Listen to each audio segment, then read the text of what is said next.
The presidential motorcade was traveling at that time. And is there not an arrow there? The arrow, yes, Frank, should be pointing to the 5th floor window from which it is believed the fatal shots were fired. And there were photographers who said they saw a rifle being pulled in from the window. And you can see the people gathered outside the building. And then the rifle itself, I believe we have a picture of it. Yes, there should be one there of the rifle being removed from the building. There it is, variously described as a 303. Or perhaps all the experts could recognize it immediately, but it obviously has a telescopic sight on it. And the best we can make out now, the president's motorcade had really traveled perhaps a few yards beyond this point, and that the fatal shots that were fired from behind and struck him in the back of the head, and then incongruously some way another bullet struck him in the front of the neck. One reporter, Frank, who was traveling in the motorcade, says it's his guess that the assassin had about a 45-degree angle on the president, so that it was not head-on or directly from the rear, but on the side. There's more on Oswald here, Frank. Please, go ahead. He came back to Fort Worth, it says here, from Russia last year after having been in the Soviet Union since 1959, where he worked in Minsk in a factory, left after he apparently became disillusioned with his life under communist rule. He'd gone to Russia after he got out of the Marine Corps, announced he wanted to stay there, changed his mind, then applied for a passport in '62, saying he wanted to return to the United States with the Russian wife he met and married in the Soviet Union. They have an infant child. It is not made clear here whether or not he brought the wife and child back to this country. Yes, it is. I'm reading as quickly as I can. Passport was issued, and he and his family came to this country. And it was in 1959, after he'd gone to the Soviet Union, that Oswald told American embassy officials there that he had applied for Soviet citizenship, but apparently he never followed through on that. Again, he is only a suspect, but he is identified as a prime suspect in the assassination of President Kennedy. It is reported from Washington that House Speaker McCormick says the president's body will lie in state at the White House tomorrow. Speaker McCormick said he thinks the body will be taken to the Capitol Sunday and remain in the Great Rotunda until about noon Monday. Further plans, as you can well appreciate, are indefinite, but it's understood that the actual funeral services will be held in Boston. Traditionally, presidents who die in office have lain in state in the Rotunda. Now, we have ready for you a recording of the voice of New York Republican Governor Nelson Rockefeller commenting on the passing of President Kennedy, and we would play that for you now. This is a shocking and terrible tragedy for the nation and the world. Mrs. Rockefeller and I join with all New Yorkers and every American in extending heartfelt sympathy to Mrs. Kennedy and the President's family. May God grant strength and guidance to Lyndon Johnson as he assumes his grave responsibilities under these tragic circumstances. The prayers of all of us will be with him.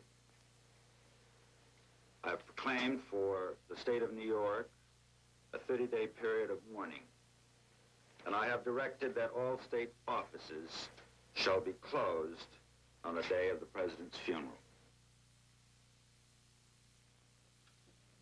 The President of the United States is dead. Lyndon Baines Johnson is the new President of the United States. Body of John Fitzgerald Kennedy in a bronze casket is aboard an Air Force jet, winging its way back from Dallas, Texas, where he was felled today by shots from a high-powered rifle, which has been recovered from a building where it is believed that the assassin was located. And if first indications or suspicions are correct, the assassin was an employee in the building. Lee Oswald, who seems to have a record of association with left-wing causes, is under arrest, undergoing intensive interrogation in Dallas at this moment. He was arrested near or in a theater in Dallas shortly after the shooting, and during his arrest, a Dallas policeman was shot and killed. The suspect, Lee Oswald, was quoted as saying, at the time of his arrest, "It is all over now." Aboard the Air Force plane coming back from Texas with the body of the late president is the new president, Lyndon Johnson. It will arrive in Washington at about 5 minutes past 6 Eastern Daylight Time this evening, which is about an hour or an hour and 5 minutes from now. NBC News, as you can appreciate, has mobile units at the Air Force Base, and we will attempt to bring you pictures of that scene as as it occurs.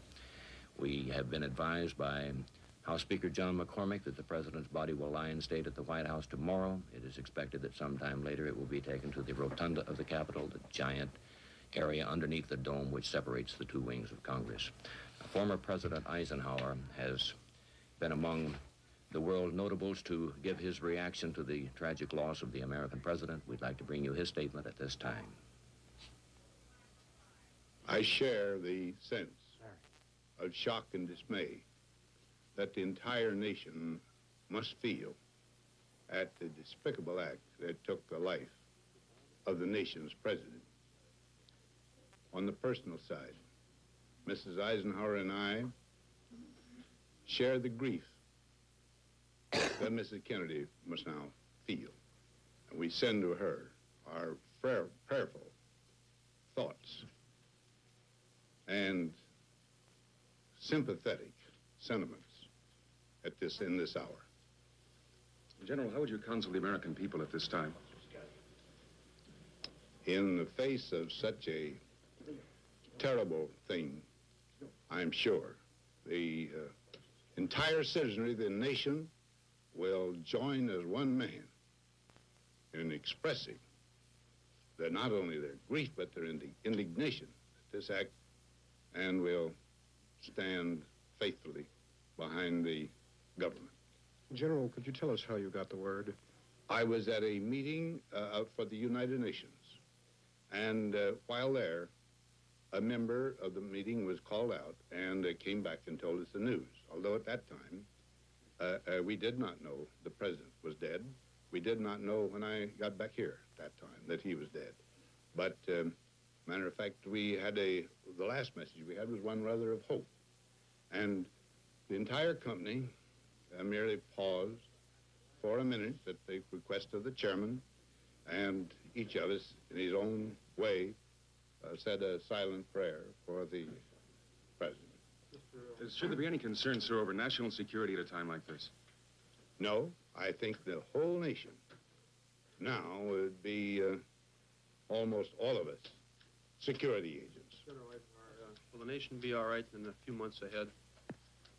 Oh, I'm not going to predict anything of that. I just say this.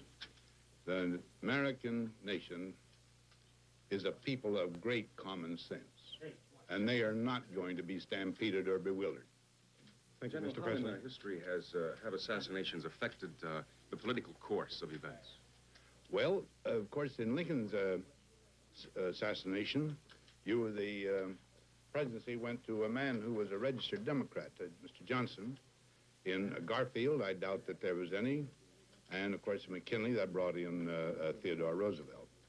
Of course, there have been other attempts in late years. Mr. Truman was at a grave threat to his life, and Mr. Roosevelt, just before he was inaugurated, you remember, down when Mayor Cermak was killed,